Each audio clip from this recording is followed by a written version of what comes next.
Police వారు ఇళ్లలో ఉన్నటువంటి స్త్రీలని భయభ్రాంతులకు గురి చేసి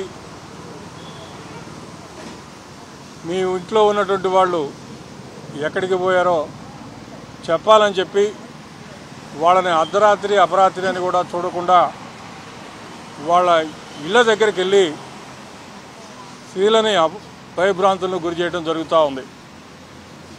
మరి ఈ రకంగా రేపు 4వ తారీఖు జరగబోయేటువంటి కౌంటింగ్లో కూడా పాల్గొనకుండా చేయాలని ఒక కుట్ర జరుగుతూ ఉంది అక్కడ. అంతేకాదు కేసుల్లో మీరు ఆ కేసులో ఉన్నారు, ఈ కేసులో ఉన్నారు, కౌంటింగ్ ఏజెంట్గా కూడా ఉండటానికి వీలు లేదు అనేటువంటి వాతావరణం కూడా నరసరావుపేట అసెంబ్లీ నియోజకవర్గంలో జరుగుతూ ఉంది. అంతేకాకుండా పోలీసు వారు నరసరావుపేట నియోజకవర్గంలో నరసరావుపేట పట్టణంలో ఉన్నటువంటి వైఎస్ఆర్ కాంగ్రెస్ పార్టీ అభిమానులు కూడా కేసుల్లో పేర్లు రాసి వాళ్ళని 307 కేసుల్లో కూడా ముద్దాయిలుగా చూపించడం జరిగింది. దాంట్లో ప్రధానంగా కట్టా నారపరెడ్డి గారని 70 ఏళ్ళు ఉన్నటువంటి ఒక సీనియర్ న్యాయవాదిని ఆ కేసులో ముద్దాయిగా చూపెట్టడం జరిగింది. కారణం ఏందయ్యా అంటే ఆయన ఓటు వేయటం కోసం పోలింగ్ బూత్కు వెళ్ళి అక్కడ ఉన్నటువంటి వైఎస్ఆర్ కాంగ్రెస్ పార్టీ వాళ్ళతోటి కాసేపు నుంచొని మాట్లాడటమే ఆయన చేసిన నేరం అంట. దానికి ఆయన మీద కూడా కేసు పెట్టి ఆయన్ని కూడా ఇబ్బంది పెట్టడం జరుగుతూ ఉంది.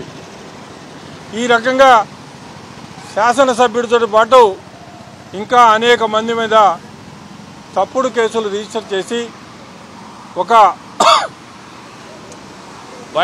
భయానకమైనటువంటి వాతావరణాన్ని అక్కడ పోలీసులు సృష్టించడం జరుగుతూ ఉంది.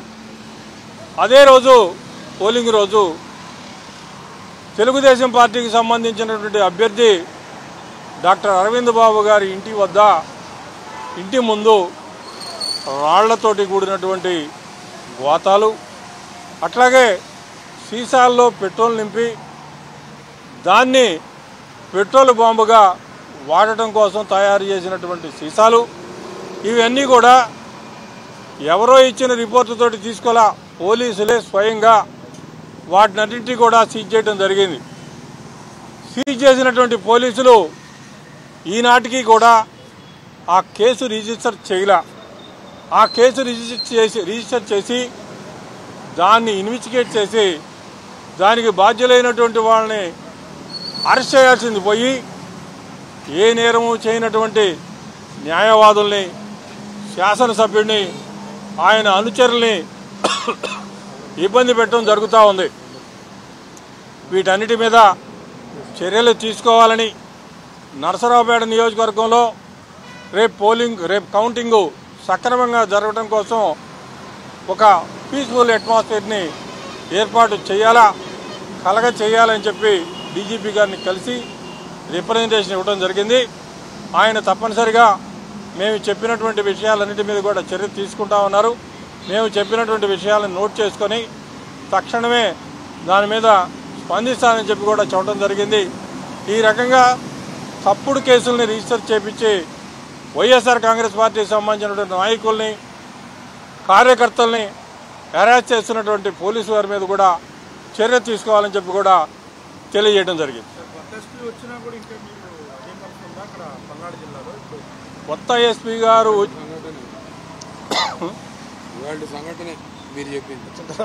ఇప్పుడు కొత్త ఎస్పీ గారు వచ్చిన తర్వాత కూడా పాత కేసుల్లో ఉన్నటువంటి వాడిని తీసుకొని బయలుదేరుతున్నారు తప్ప వాళ్ళు సక్రమంగా ఇన్వెస్టిగేట్ చేసి ఈ కేసులో వీళ్ళు ఉన్నారా, ఈ కేసులో లేరా అని చెప్పి కూడా వాళ్ళని తీసేసినటువంటి పరిస్థితి లేదు. ఈ పెట్రోల్ బాంబులు, రాళ్లు ఎవరి ఇంటి ముందు అయితే దొరికినాయో అసలు దాని మీద కనీసం కేసు రిజిస్టర్ చేయాలి కదా. ఎఫ్ఐఆర్ కూడా రిజిస్టర్ చేయలేదు ఇంతవరకు. ఎఫ్ఐఆర్ రిజిస్టర్ చేసి ఎవరు పెట్టారు, అక్కడ ఎందుకు తీసుకొచ్చారు, వాటిని ఎవరి మీద వినియోగించడం కోసం, ఎక్కడ వేయటం కోసం తీసుకొచ్చారో కూడా ఇంతవరకు పట్టించుకున్నటువంటి దాఖలాలు లేవు. దానికి సంబంధించి పోలీసులు ఏదైతే పెట్రోల్ బాంబులు రాళ్లు సీజ్ చేశారో వాటన్నిటికి సంబంధించినటువంటి వీడియో కూడా గతంలో ఉన్నటువంటి ఎస్పీ గారికి, ఐజీ గారికి అందరికీ కూడా పంపించడం జరిగింది. అయినప్పటికీ దాని మీద ఇంతవరకు చర్య తీసుకోవాలా, కేసు రిజిస్టర్ చేయాలా. అవి కూడా ఈరోజు ఆ రిప్రజెంటేషన్స్ కూడా మొత్తం డీజీపీ గారికి ఇవ్వడం జరిగింది.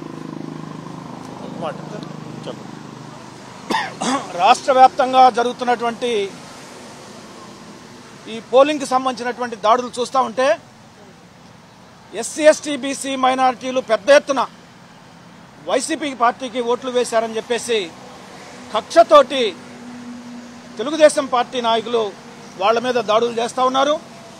దళితులు ఈరోజు గ్రామాలు వదిలిపెట్టి బయటికి వెళ్లి తలదాచుకునేటువంటి దౌర్భాగ్య పరిస్థితి, దయనీయ పరిస్థితి ఏర్పడతా ఉంది. డీజీపీ గారికి కూడా ఈ విషయం వారి దృష్టికి తీసుకొచ్చాము.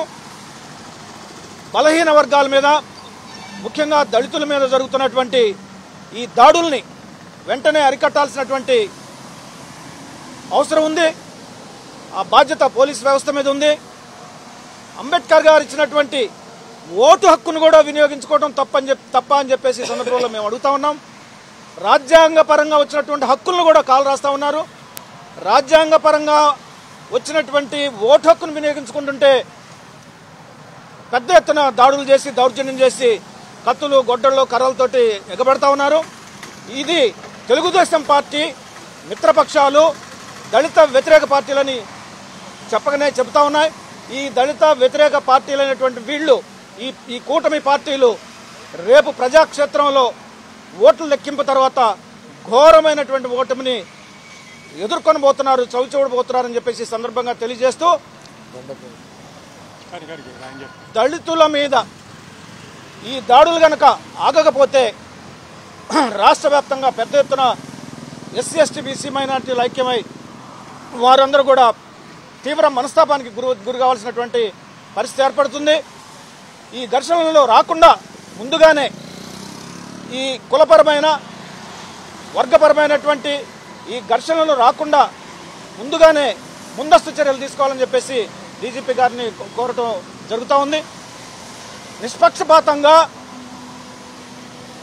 రేపు జరగబోయే కౌంటింగ్ ప్రక్రియ జరిపించాలని కూడా మేము పోలీసు వారిని కోరటం జరిగింది.